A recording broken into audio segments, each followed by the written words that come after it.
I am proud to come to this city as the guest of your distinguished mayor, who has symbolized throughout the world the fighting spirit of West Berlin. And I am proud to visit the Federal Republic with your distinguished chancellor, who for so many years has committed Germany to democracy and freedom and progress. And to come here and accompany my fellow American, General Clay, who has been in the city during its great moments of crisis, and will come again if ever needed. 2,000 years ago, the proudest boast was Gewiss Romanus Sum. Today, in the world of freedom, the proudest boast is Ich bin ein Berliner. I appreciate my interpreter translating my German. There are many people in the world who really don't understand, or say they don't, what is the great issue between the free world and the communist world. Let them come to Berlin. There are some who say that communism is the way of the future. Let them come to Berlin. And there are some who say, in Europe and elsewhere, we can work with the communists. Let them come to Berlin. And there are even a few who say that it is true that communism is an evil system, but it permits us to make economic progress. Lass sie nach Berlin kommen. Let them come to Berlin. Freedom has many difficulties, and democracy is not perfect. We have never had to put up a wall to keep our people in, to prevent them from leaving us. I want to say, on behalf of my countrymen, who live many miles away, on the other side of the Atlantic, who are far distant from you, that they take the greatest pride they have been able to share with you, even from a distance, the story of the last 18 years. I know of no town, no city that has been besieged for 18 years that lives with the vitality and the force and the hope and the determination of the city of West Berlin.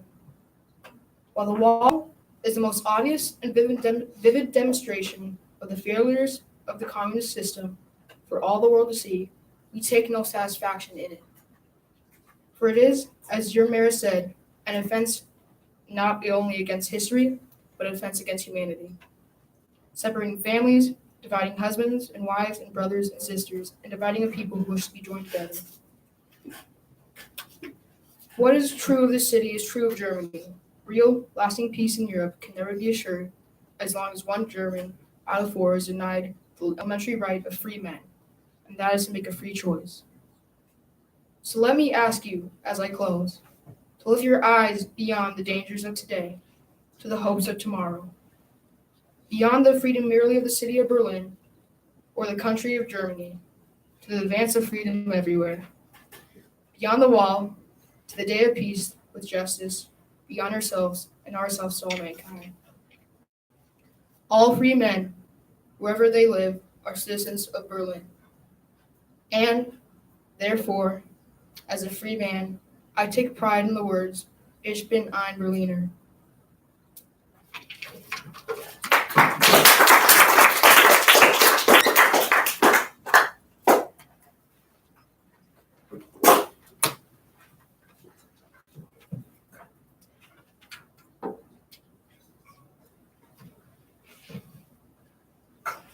Thank you, Mr. Secretary General, Your Excellencies, ladies and gentlemen, and distinguished guests. I'm honored to be here today. I stand before you not as an expert, but as a concerned citizen, one of 400,000 people who marched in the streets of New York on Sunday, and the billions of others around the world who want to solve our climate crisis. As an actor, I pretend for a living. I play fictitious characters, often solving fictitious problems. I believe mankind has looked at climate change in that same way, as if it were a fiction, as if pretending that climate change wasn't real would somehow make it go away.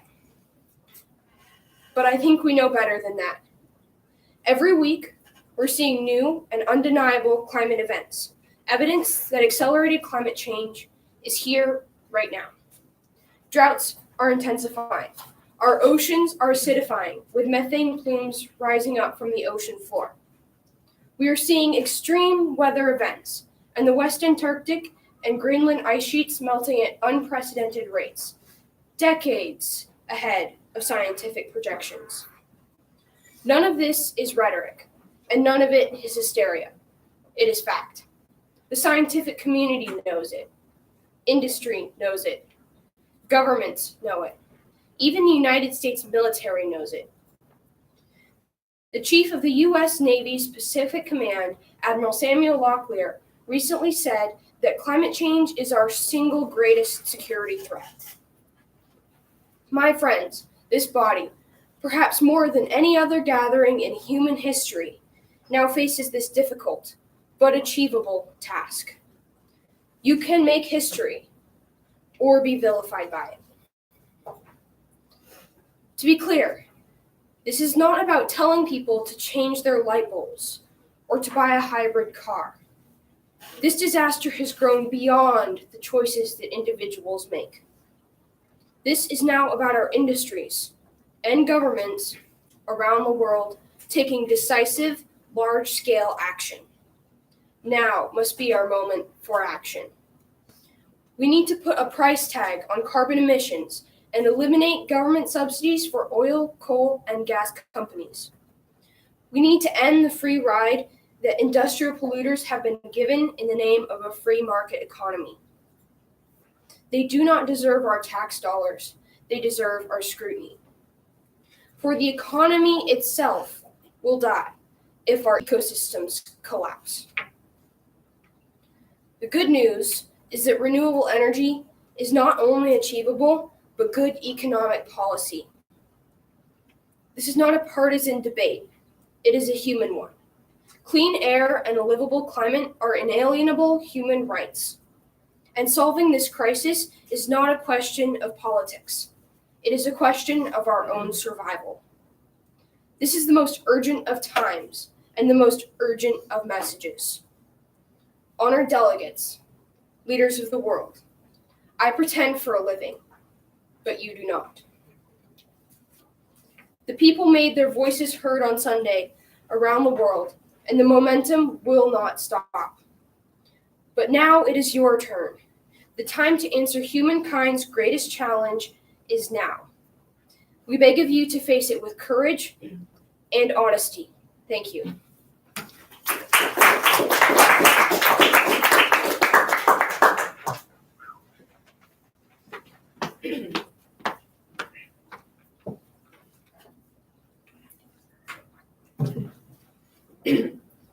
I'm sorry, but I do not want to be an emperor. That is not my business. I don't want to rule or conquer anyone. I should like to help everyone, if possible. Jew, Gentile, black man, white. We all want to help one another. Human beings are like that. We want to live by each other's happiness, not by each other's misery. We don't want to hate and despise one another. In this world, there is room for everyone, and the good earth is rich and can provide for everyone. The way of life can be free and beautiful, but we have lost the way. Greed has poisoned men's souls, has barricaded the world with hate, has goose-stepped us into misery and bloodshed. We have developed speed, but we have shut ourselves in. Machinery that gives abundance has left us in want. Our knowledge has made us cynical. Our cleverness hard and unkind. We think too much and feel too little. More than machinery, we need humanity. More than cleverness, we need kindness and gentleness. Without these qualities, life will be violent and all will be lost. The airplane and the radio have brought us closer together. The very nature of these things cries out to the goodness in men, cries out for universal brotherhood, for the unity of us all. Even now, my voice is reaching millions throughout the world, millions of despairing men, women, and little children, victims of a system that makes men torture and imprison innocent people. To those who can hear me, I say do not despair. The misery that is now upon us is but the passing of greed, the bitterness of men who fear the way of human progress. The hate of men will pass and dictators die, and the power that they took from the people will return to the people. And so long as men die, liberty will never perish. Soldiers, don't give yourselves to brutes, men who despise you. enslave you, who regiment your lives, tell you what to do, what to think, and what to feel, who drill you, diet you, treat you like cattle, use you as cannon fodder. Don't give yourself to these unnatural men with machine minds and machine hearts. You are not machines. You are not cattle. You are men. You have the love of humanity in your hearts. You don't hate, only the unloved hate, the unloved and the unnatural. Soldiers, don't fight for slavery, fight for liberty. In the 17th chapter of St. Luke, it is written, the kingdom of God is within man. Not one man, nor a group of men, but in all men. And you, the people, have the power to create machines, the power to create happiness. You, the people, have the power to make this life free and beautiful, to make this life a wonderful adventure.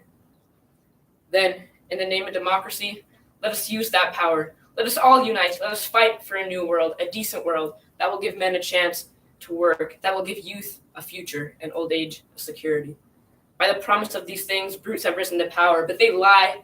They do not fulfill that promise. They never will. Dictators free themselves, but they enslave the people. Now let us fight to fulfill that promise. Let us fight to free the world, to do away with national barriers, to do away with greed, with hate, and intolerance. Let us fight for a world of reason, a world where science and progress will lead us to all men's happiness. Soldiers, in the name of democracy, let us all unite.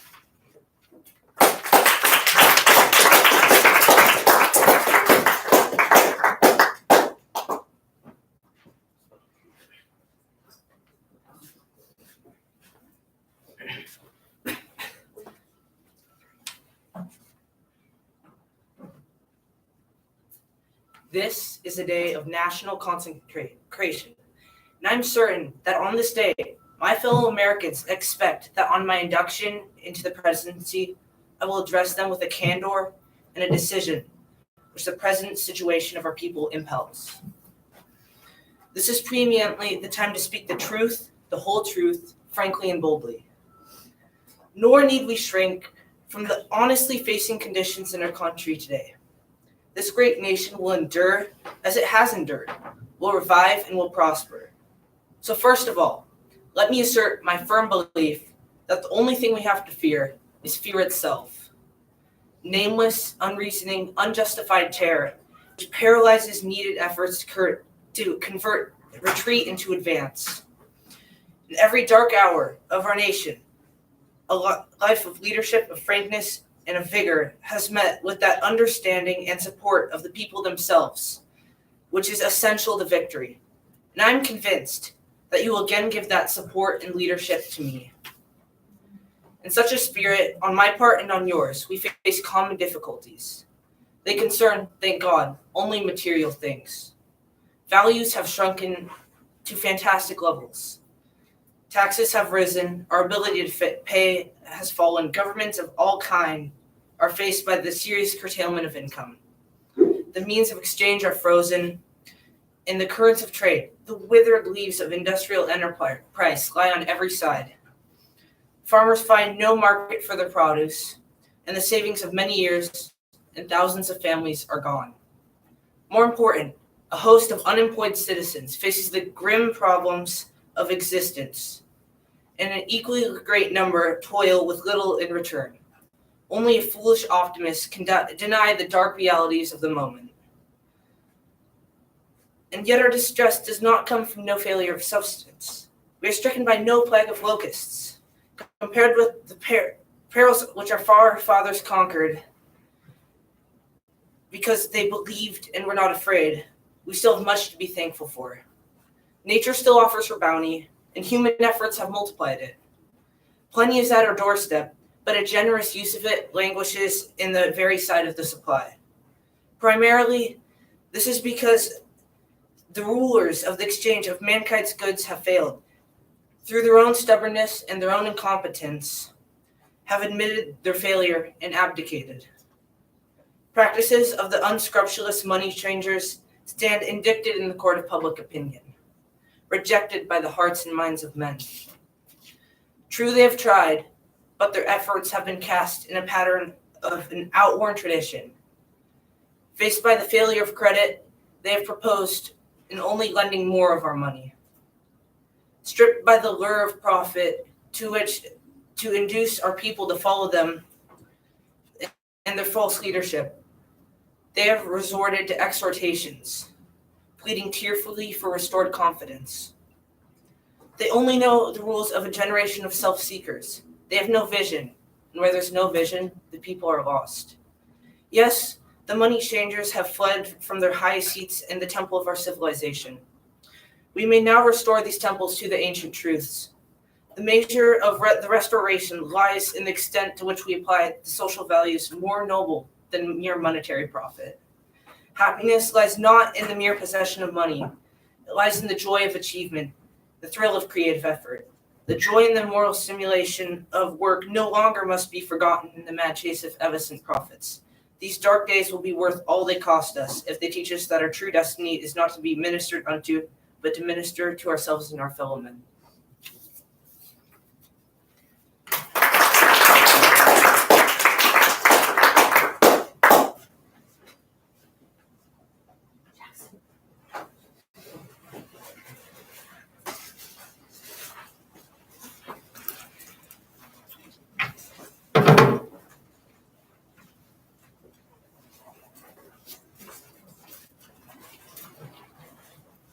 I do not know, men of Athens, how my accusers affected you.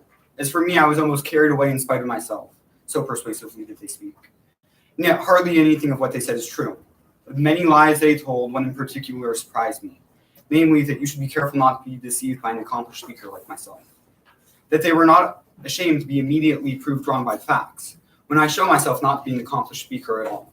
That I thought was most shameless on their part, unless indeed they call an accomplished speaker a man who speaks the truth.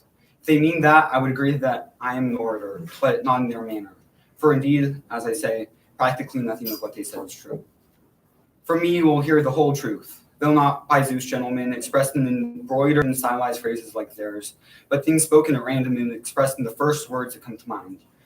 For I put my trust in the justice of what I say, and let none of you expect anything else. It would not be fitting at my age, as it might for a young man, to toy with the words that when I appear before you. My accusers say, that man Socrates is a pestilential fellow who corrupts the young. If one asks him what he does and what he teaches to corrupt them, they are silent, as they do not know. But so as not to appear at a loss, they mention those accusations that are available against all philosophers, about things in the sky and things below the earth, about not believing in the gods, and making the worse of the stronger argument. They would not want to tell the truth. I'm sure that they have been proved to lay claim to knowledge when they know nothing.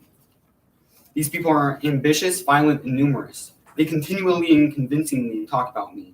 They have been filling your ears for a long time with vehement slanders against me. From them, Meletus attacked me, Anytus and Lycon.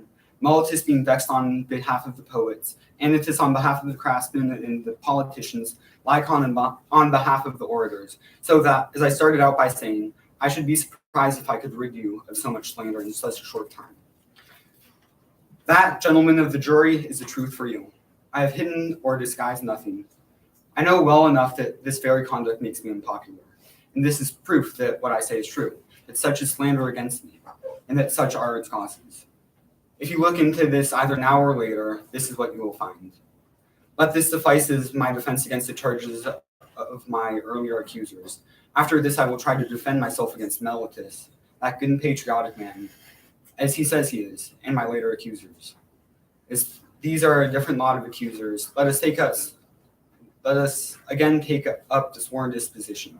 It goes something like this. Socrates is guilty of corrupting the young and not believing in the gods in whom the city believes, but in new spiritual things. Such is your charge. You too must be of good hope as regard death, gentlemen of the jury, and keep this one truth in mind, that a good man cannot be harmed either in life or death, and that his affairs are not neglected by the gods. What has happened to me now has not happened by itself, but it is clear to me that it would be better for me to die now to escape from trouble. That is why my divine sign did not oppose me at any point. So I am certainly not angry with those who convicted me or with my accusers. Of course, that was not their purpose when they accused me or convicted me, but they thought they were hurting me, and for this they deserve blame. This much I ask of them. When my sons grow up, avenge yourselves, causing them the same kind of grief that I caused you. If you think they care for money or anything else more than they care for virtue, or if they think they're somebody when they're nobody, reproach them as I reproach you, that they do not care for the right things and think they are worthy when they're worthy of nothing. If you do this, I shall have been justly treated by you and my sons also. Now the hour has come to part. I go to die, you go to live. Which of us goes better lot is known to no one except God.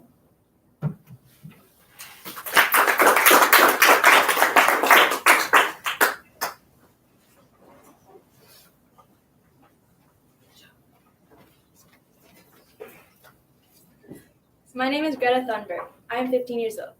I am from Sweden. I speak on behalf of Climate Justice Now. Many people say that Sweden is just a small country and it doesn't matter what we do. But I've learned that you are never too small to make a difference. And if a few children can get headlines all over the world just by not going to school, then imagine what we could all do together if we really wanted to. But to do that, we have to speak clearly, no matter how uncomfortable that may be. You only speak of green, eternal economic growth because you are too scared of being unpopular. You only talk about moving forward with the same bad ideas that got us into this mess, even when the only sensible thing to do is pull the emergency brake. You are not mature enough to tell it like it is, even that burden you leave to us children. But I don't care about being popular. I care about climate justice and the living planet. Our civilization is being sacrificed for the opportunity of a very small number of people to continue making enormous amounts of money. Our biosphere is being sacrificed so that rich people in countries like mine can live in luxury. It is the sufferings of the many which pay for the luxuries of the few. The year 2078, I will celebrate my 75th birthday.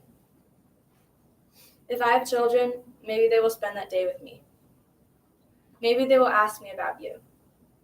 Maybe they will ask why you didn't do anything when there was still time to act. You say you love your children above all else, and yet you are stealing their future in front of their very eyes. I was fortunate to be born in a time where everyone told us to dream big. I could become whatever I wanted to. I could live wherever I wanted to. People like me had everything we needed and more. Things our grandparents could not even dream of. We had everything we could ever wish for, and yet now we may have nothing. Now, we probably don't even have a future anymore. Because that future was sold, so that a small number of people could make unimaginable amounts of money. It was stolen from us every time you said that the sky was the limit and that you only live once. You lied to us. You gave us false hope. You told us that the future was something to look forward to. And the saddest thing is that most children are not even aware of the fate that awaits us. We will not understand it until it's too late. And yet we are the lucky ones. Those who will be affected the hardest are already suffering the consequences, but their voices are not heard. Until you start focusing on what needs to be done rather than what is politically possible, there is no hope. We can't solve a crisis without treating it as a crisis. We need to keep the fossil fuels in the ground, and we need to focus on equity. And if solutions within a system are so impossible to find, then maybe we need to change the system itself. We have not come here to beg world leaders to care. You have ignored us in the past, and you will ignore us now. We have run out of excuses, and we are running out of time. We have come here to let you know that change is coming, whether you like it or not. The real power belongs to the people. Thank you.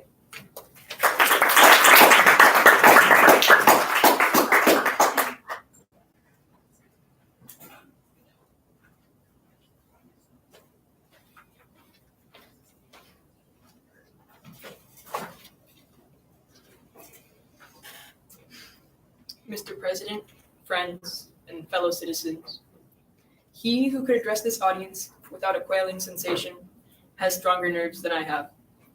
I do not remember ever to have appeared as a speaker before any assembly more shrinkingly, nor with greater distrust of my ability than I do today. A feeling has crept over me, quite unfavorably, for the exercise of my limited powers of speech. Fellow citizens, pardon me, allow me to ask, why am I called upon to speak here today? What have I, for those I represent, to do with your national independence? Are the great principles of political freedom and of natural justice embodied in that Declaration of Independence extended to us? And am I, therefore, called upon to bring our humble offering to the national altar and to confess the benefits and express devout gratitude for the blessings resulting from your independence to us? Would to God, both for your sakes and ours, that an affirmative answer could be truthfully returned to these questions. Then would my task be light, and my burden easy and delightful. But such is not the state of the case. I say it with a sad sense of the disparity between us. I am not included within the pale of this glorious anniversary. Your high independence only reveals the immeasurable distance between us. The blessings in which you, this day, rejoice are not enjoyed in common. The rich inheritance of justice, liberty, prosperity, and independence bequeathed by your fathers is shared by you, not by me. The sunlight that brought light and healing to you has brought stripes and death to me. This 4th of July is yours, not mine. At a time like this, scorching irony, not convincing argument, is needed. Oh, had I the ability and could reach the nation's ear, I would today pour out a fiery stream of biting ridicule, blasting reproach, withering sarcasm, and stern rebuke. For it is not light that is needed, but fire. It is not the gentle shower, but thunder. We need the storm, the whirlwind, and the earthquake. The feeling of the nation must be quickened. The conscience of the nation must be roused. The propriety of the nation must be startled. The hypocrisy of the nation must be exposed, and its crimes against God and man must be proclaimed and denounced. What, to the American slave, is your 4th of July? I answer, a day that reveals to him, more than all other days in the year, the gross injustice and cruelty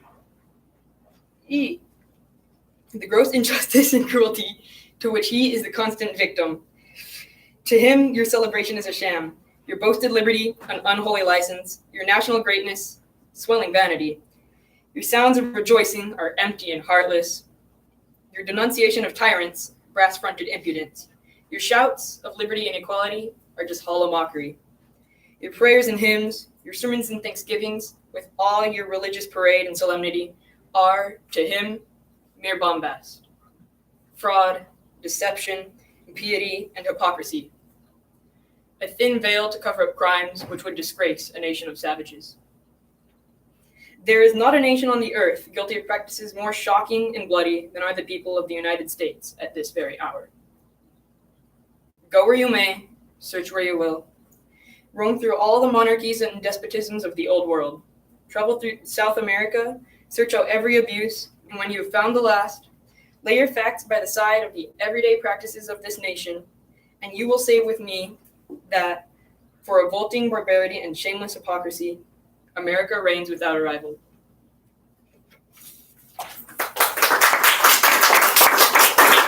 That was horrible.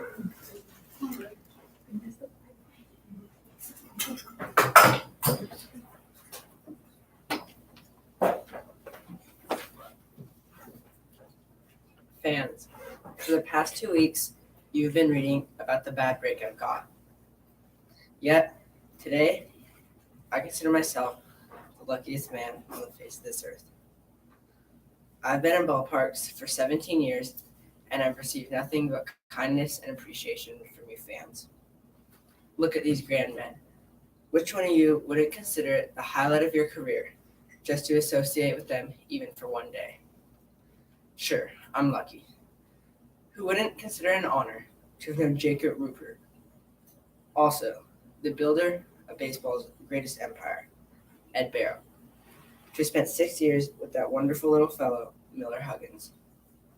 Then, to have spent the next 9 years with the outstanding leader, the smart student of psychology, the best manager in baseball today, Joe McCarthy. Sure, I'm lucky. When the New York Giants, a team you give your right arm to beat, and vice versa, sends you a gift, that's something. When everybody, down to the groundskeepers and those boys in white coats, remember you with trophies, that's something. When you have a wonderful mother-in-law who takes sides with you and squabbles with her own daughter, that's something. When you have a father and a mother who work all their lives so you can have an education and build your body, it's a blessing. When you have a wife who's been a tower of strength and has shown more courage than you have dreamed existed, that's the finest I've known. So I close in saying, I may have had a tough break, but I have an awful lot to live for. Thank you.